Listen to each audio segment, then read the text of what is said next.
বিশ্বজুড়ে এখন ডায়াবেটিসের বাড়বাড়ন্ত।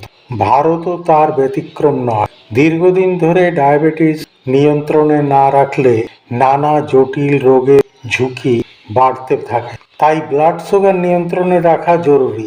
ডায়াবেটিসে ওষুধের সঙ্গে প্রয়োজন জীবনযাপনে পরিবর্তন, নিয়মিত শরীরচর্চা, স্বাস্থ্যকর ডায়েট। শরীরে ব্লাড সুগারের মাত্রা বেড়ে যাওয়ার পেছনে থাকতে পারে অনেক কারণ, যার মধ্যে অন্যতম ভিটামিনের অভাব। আধুনিক গবেষণায় দাবি করা হচ্ছে একটি নির্দিষ্ট ভিটামিনের অভাবে শরীরে ইনসুলিনের কাজে প্রভাব পড়ে, যা ডায়াবেটিসের ঝুঁকি বাড়িয়ে দেয়। শরীর সুস্থ রাখতে অন্যতম প্রয়োজনীয় উপাদান হলো ভিটামিন ডি। এই ভিটামিন কেবল হাড়ের স্বাস্থ্য ঠিক রাখে না, রোগ প্রতিরোধ ক্ষমতা এবং বিপাক নিয়ন্ত্রণ করে। এছাড়াও শরীরে ইনসুলিন উৎপাদন এবং এর প্রভাব বাড়াতেও সাহায্য করে।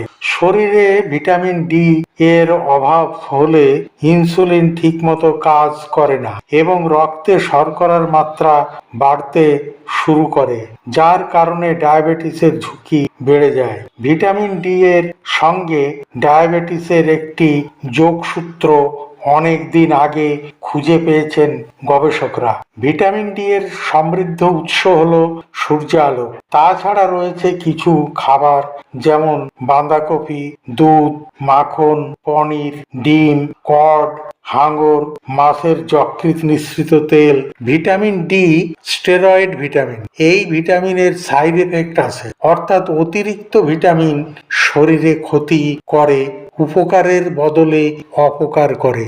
এই কারণে দোকান থেকে ভিটামিন ডি ট্যাবলেট এবং খাবারের মধ্যে ডিম ও কড, হাঙর মাছের যকৃৎ নিঃসৃত তেল যথাসম্ভব খাদ্য তালিকা থেকে বাদ দেওয়া উচিত। ভিটামিন ডি এর অভাবে সূর্যালোক ত্বকে লাগানো এবং বাকি খাবার খাওয়া উচিত।